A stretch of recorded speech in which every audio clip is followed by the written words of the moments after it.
Well, here we are in Medora, North Dakota. We came up to stay in Theodore Roosevelt National Park, but they were full.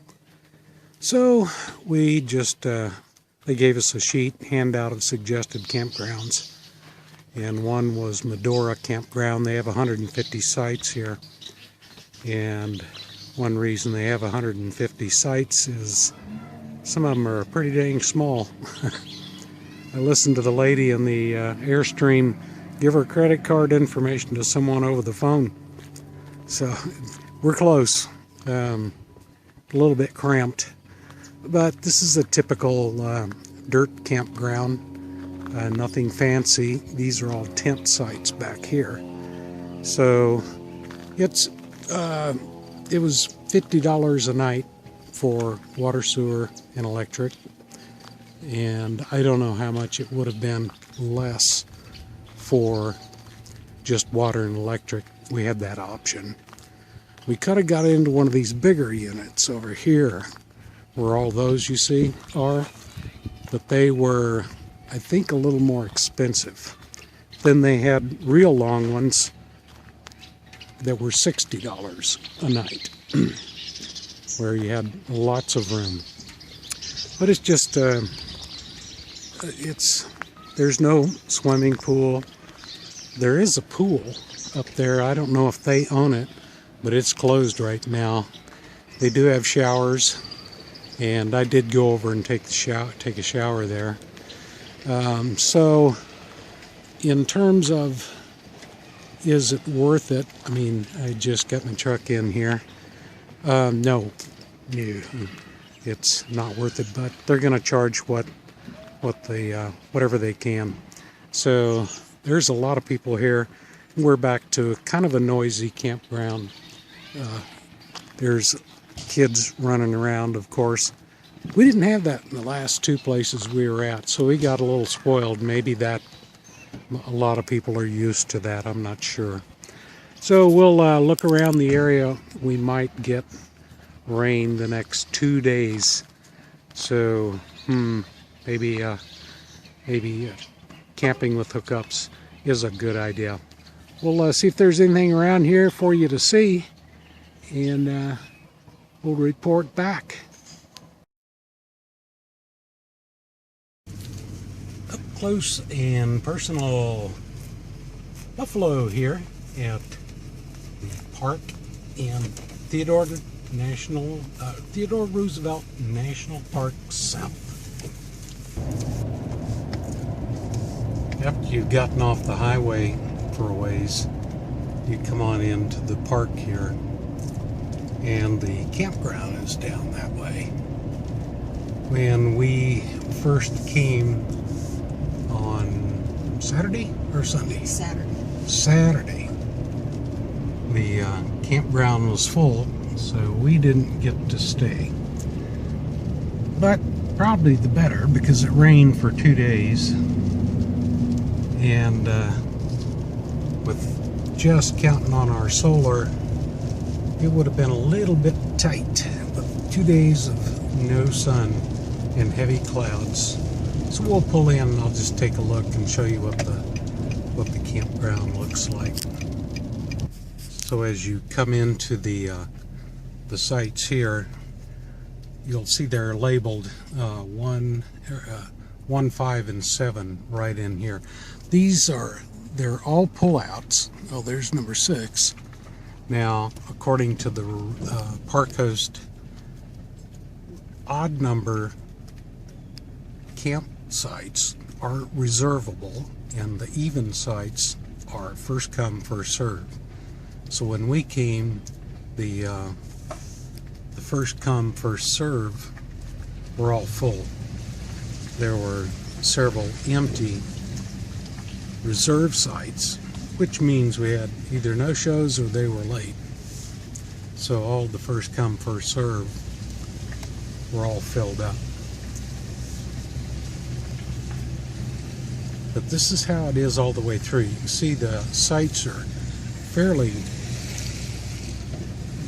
covered by trees and going to be shade, a lot of shade here. So it's another reason I was a little bit concerned. Now that this one's fairly open right here. That's number 12. That's a first come, first serve.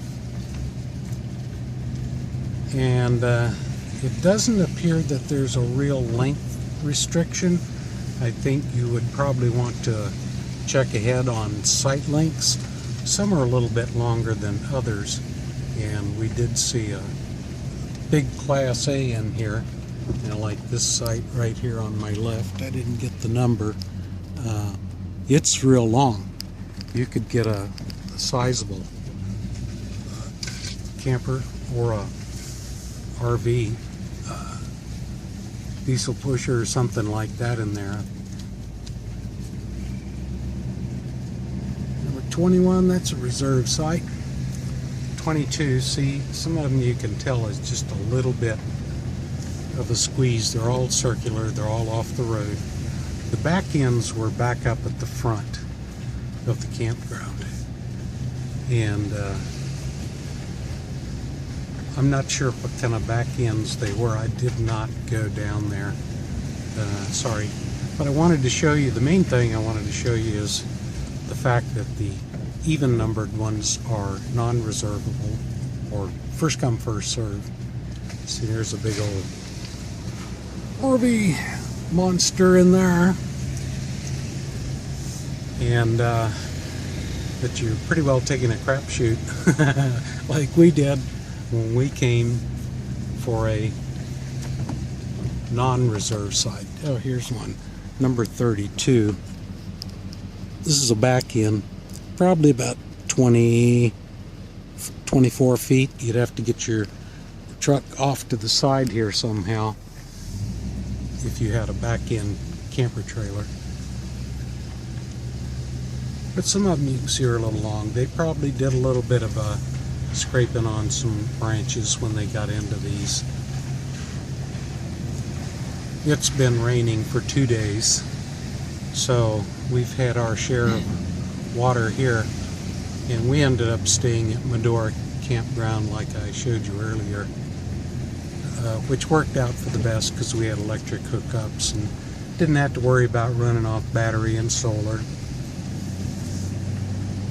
So there's a fairly open one to get in there. If your solar is up on your roof, you're going to be doing a lot much better than if you were have the pull out panels because you're down on the ground. Okay, and that's the circle. So it looked like what, about 39 sites that I saw. And then on over this way is the check-in, where it shows where all your sites are. And there is a bathroom on the inside. I did see one area where the bathrooms were located. So hopefully that gives you an idea. We're going to do the scenic drive, and as you saw, we already ran into one nice big old buffalo. Man, those things are big. So if we see anything more here that might be of interest, we'll take a shot for you. So this is a coal vein fire. It's probably been burning for years, and it burns underground. So there's a sign that says coal vein fire ahead, do not report. So there's probably been a lot of reports about, hey, you got a fire down here. Pretty cool. There's no way to really put it out. I don't even know if they could cover it up. Would do any good.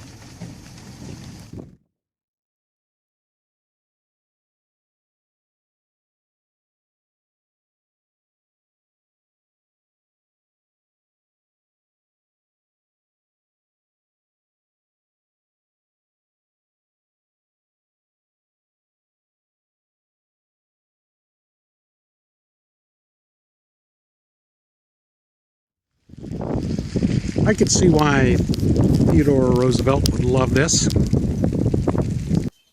He wanted to do a quick wrap-up of Theodore Roosevelt National Park on the south unit for you while we were there. Now, it rained for 2 days, so that wasn't so great, but and I think you saw the campground. Not the best place to dry camp. I bet the generators were running like crazy. But overall, it's a very pretty park, and that scenic drive is well worth it. It's nice and slow, 25 miles an hour, put your cruise control on, and just go. Now, there weren't many people there, and there aren't that many turnouts where you can go to look at things. But still, it was a really gorgeous drive. And the other thing regarding campgrounds, so if you can't stay there, we stayed at Medora Campground, which I don't recommend in terms of clean. I mean, it's a family park. Nothing against families, but if you want quiet and peace and a great surrounding, that's not your park. If you're family oriented, you don't mind visiting, and the noise doesn't bother you that much, it's okay. Now, the other option is Red Trails Campground, which does have grass, nicer place to stay. I did talk to one person who said they stayed there, and they really liked it. Now, I just looked at the rates. It's $44 a night for electric, sewer, and water, I think. And it would go up. That's probably the smallest rate. So I would like to have tried that. And it is what it is, right? And if you do get to go, and you like an almost like tropical or in the forest type experience, the campground there at the south unit would have been ideal, would have been great.